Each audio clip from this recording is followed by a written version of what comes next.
So this is lecture 2 on applications of Gauss law. हमने पिछले lecture में Gauss law की एप्लीकेशन की थी, जिसमें हमने पढ़ा था electric field due to infinitely long wire, and दूसरा स्फेरिकल कंडक्टर है अगर, तो उस पर किसी भी point P which can be outside, inside और ऑन द सर्फेस, उस पर इलेक्ट्रिक फील्ड फाइंड आउट की थी। ठीक है, आज हम 2 केसेस और लेंगे। उससे पहले आई रिवाइज गॉस लॉ क्या होता है। Gauss law states that flux through any closed surface is equals to Q upon epsilon naught or epsilon. ठीक है, where Q is the charge enclosed inside the surface. Okay, तो इसका third application आज हम करने वाले हैं, which is electric field due to infinitely long thin plane sheet of charge. ठीक है, फर्स्ट लाइन था, दूसरा स्फीयर था, अब हमारे पास एक प्लेन शीट है।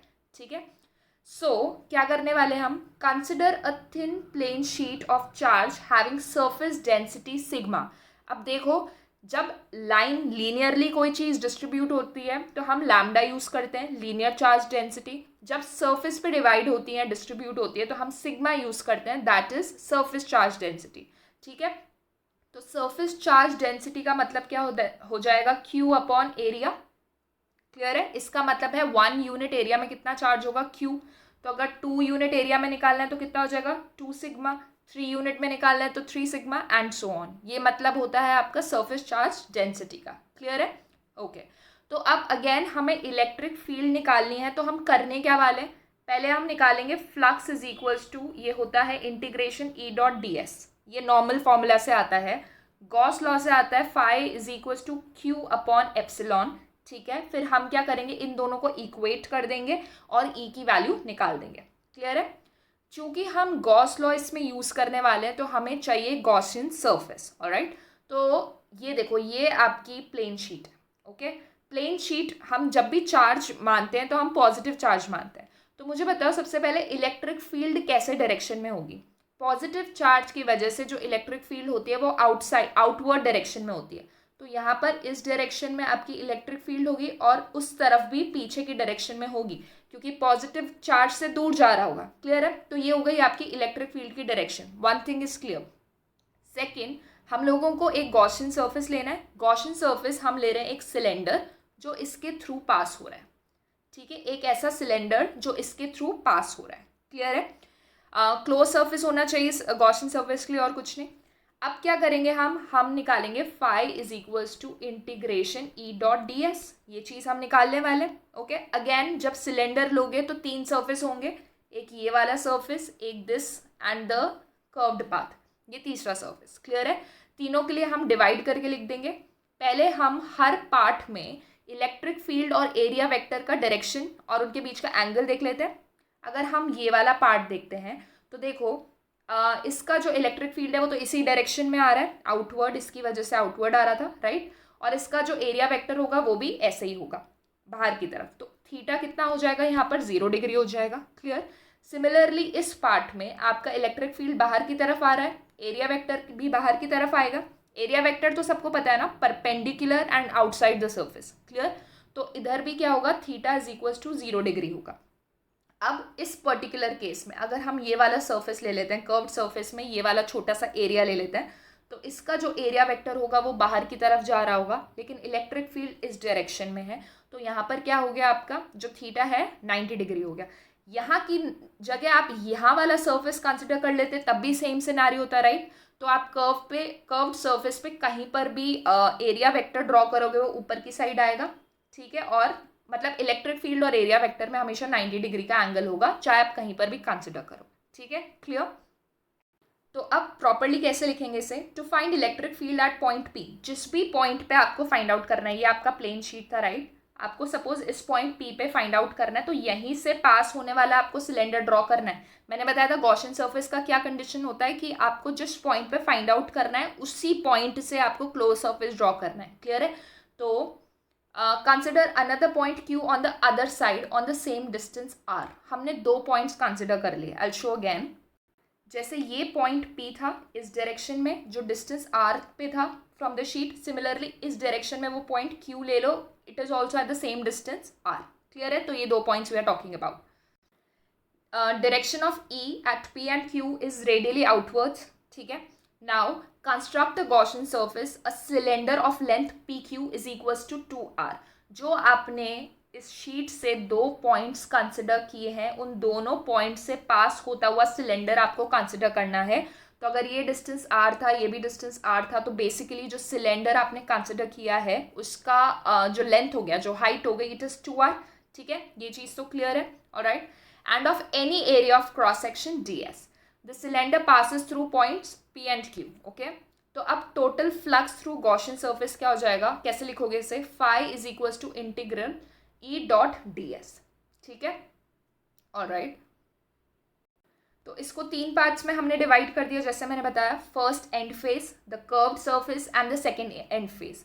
जो एंड फेस है उसमें थीटा 0 है, ठीक है, और जो कर्व्ड है उसमें परपेंडिकुलर है।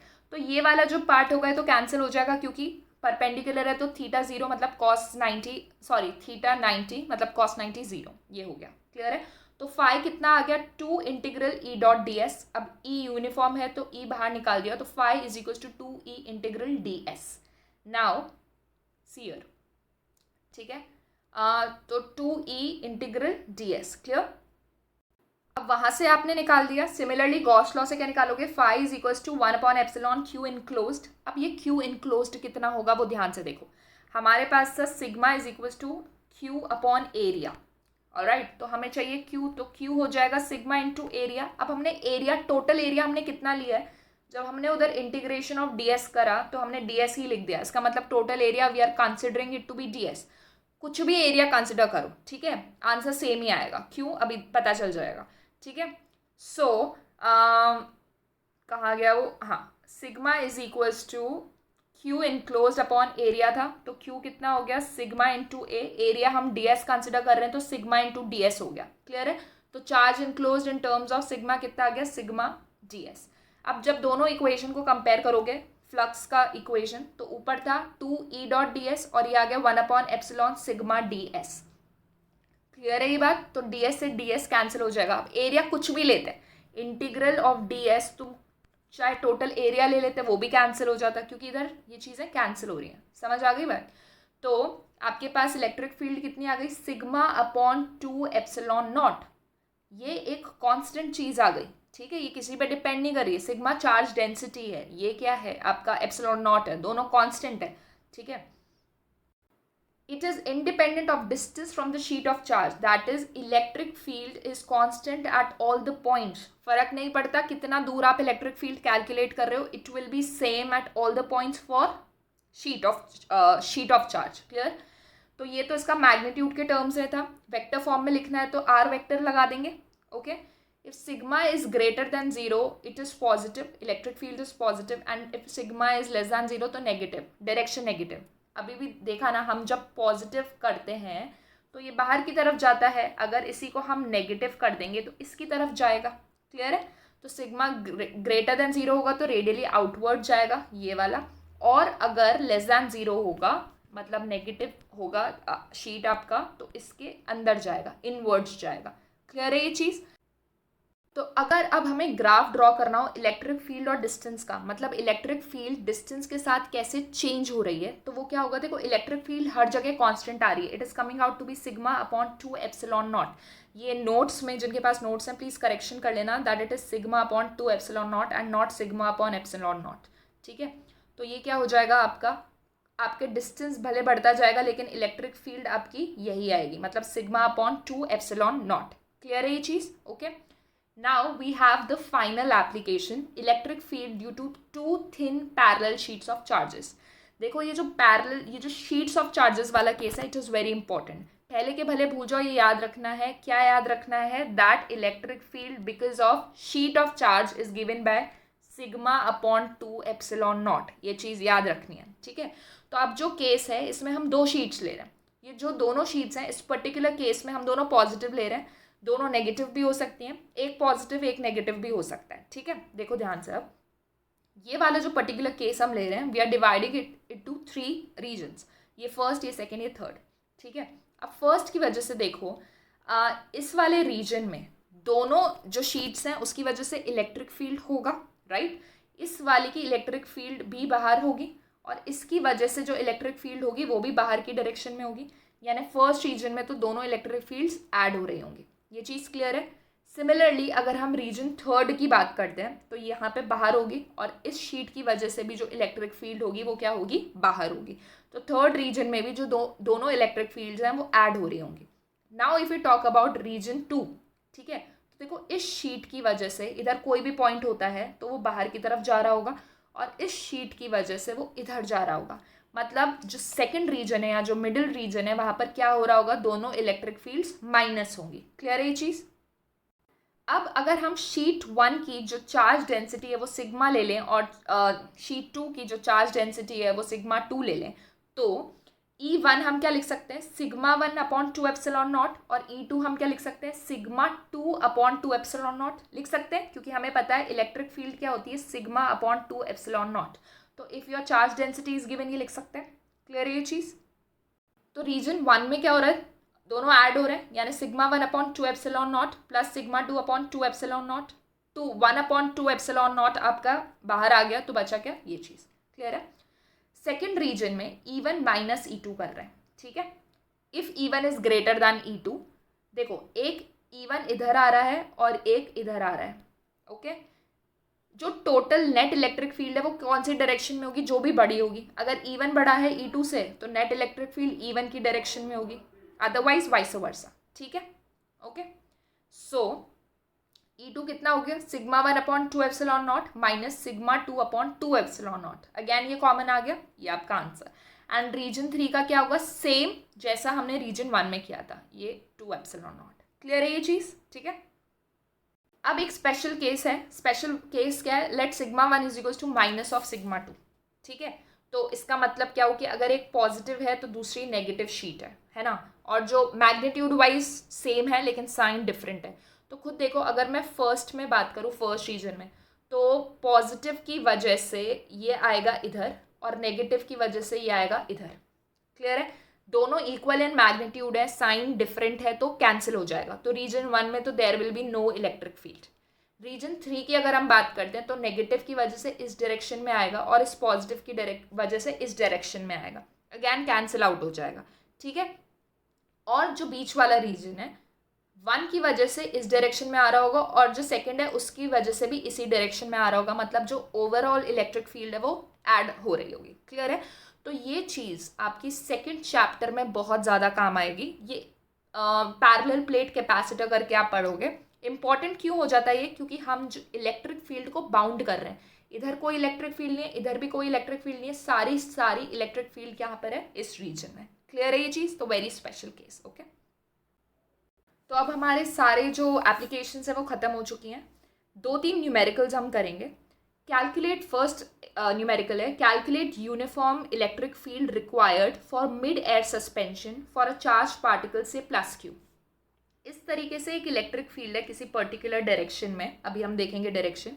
आप चाहते हो कि हम एक चार्ज को यहाँ पर रखें, इस चार्ज को, और ये कहीं पर फॉल ना करे, ना ऊपर जाए ना नीचे जाए, ये बस मिड एयर सस्पेंडेड रहे, ठीक है।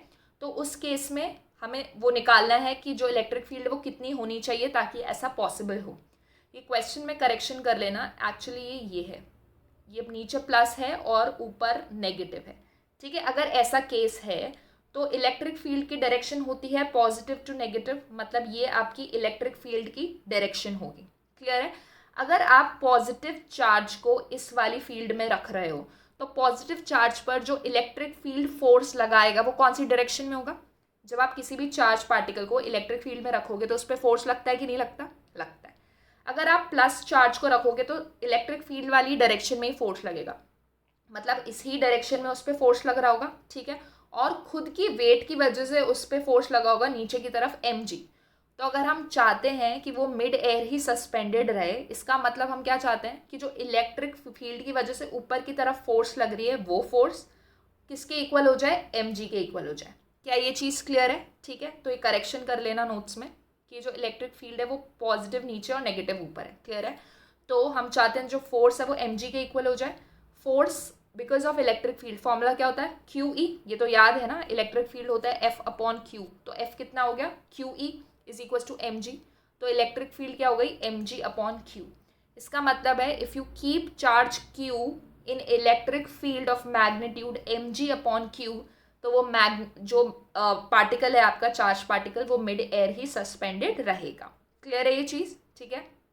नेक्स्ट क्वेश्चन है, अच्छा क्वेश्चन है। An electron falls through a distance of 1.5 centimetre in a uniform electric field of magnitude this as shown in figure 1.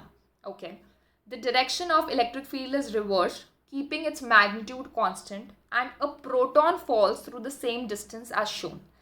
Calculate the time of fall in each case and compare the situations with the free fall. Okay.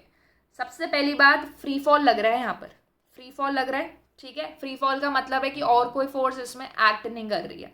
Okay, तो अब देखो first scenario क्या है आपका, ये आपका positive है, ये आपका नेगेटिव है, और जो इलेक्ट्रॉन है वो आपका नीचे की तरफ फॉल कर रहा है, इलेक्ट्रॉन नीचे की तरफ फॉल कर रहा है। ऑलराइट, तो हमें ये कितना डिस्टेंस मूव कर रहा है ये भी हमें पता है, इलेक्ट्रिक फील्ड का मैग्नीट्यूड भी हमको पता है, हमें क्या निकालना है, कितने टाइम में ये फॉल कर रहा है। ओके, सबसे पहले for any charge particle can we write F is equal to Q ई।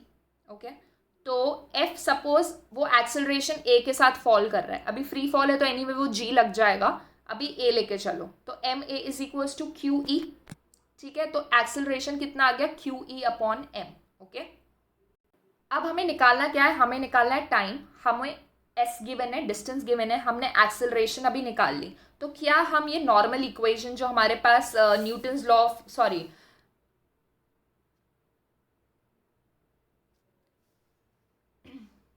क्या हम वो तीन इक्वेशंस ऑफ मोशन यूज कर सकते हैं? कर सकते हैं, क्योंकि फ्री फॉल की बात है, मतलब जो एक्सेलरेशन है वो कांस्टेंट है, तो एक्सेलरेशन कांस्टेंट है तो हम तीनों वो यूज कर सकते हैं। कौन सा? v equals to U plus A T, S is equals to U T plus half A T square and so on. तो देखो डिस्टेंस ट्रैवल्ड के लिए हम ये फॉर्मूला यूज कर सकते हैं। हम कंसिडर कर रहे हैं कि इनिशियली रेस्ट पे था, तो ये 0 हो गया, तो टाइम कितना आ गया, 2s अपॉन ए। क्लियर है? t is equals to 2s upon Q E by M. अब सारी चीज़ें तो आपको पता है, ठीक है, टू तो पता ही है, एस इज योर डिस्टेंस जो गिवन है, M is mass of electron, क्योंकि फर्स्ट केस में इलेक्ट्रॉन गिर रहा है, क्यू पता है 1.6 into 10 to the power minus 19, और इलेक्ट्रिक फील्ड का मैग्नीट्यूड आपको गिवन है। क्लियर है ये चीज़? तो दोनों के लिए सेम फॉर्मूला लगेगा, ठीक है, सारी चीज़ें सेम होंगी, बस मास डिफरेंट होगा। ठीक है, इसका मास कम होगा, इसका ज़्यादा होगा। इलेक्ट्रॉन का कितना लिखोगे, 9.1 into 10 to the power minus 31, and proton का लिखोगे 1.67 into 10 to the power minus 27। तो ये कैलकुलेट करोगे तो ये टाइम आ जाएगा। ठीक है, इसका मतलब है इलेक्ट्रॉन को फॉल करने के लिए कितना टाइम लगा, 2.9 into 10 to the power minus 9, और प्रोटॉन को फॉल करने के लिए लगा 1.3 into 10 to the power minus 7। वैसे भी बेसिकली हम बोल सकते हैं time is inversely proportional to directly proportional to root M, बोल सकते हैं ना? कैसे बोल सकते हैं? ये फॉर्मूला निकाला था हमने, बाकी सारी चीज़ें तो कांस्टेंट ही, अंदर रूट एम आ रहा है, तो हम लिख सकते हैं T is directly proportional to root M. इसका मतलब जितना ज़्यादा हैवी पार्टिकल होगा उसको इतना ज़्यादा टाइम लगेगा फॉल करने के लिए, मतलब प्रोटॉन को ज़्यादा टाइम लगेगा as compare to electron. Clear है? So this was it.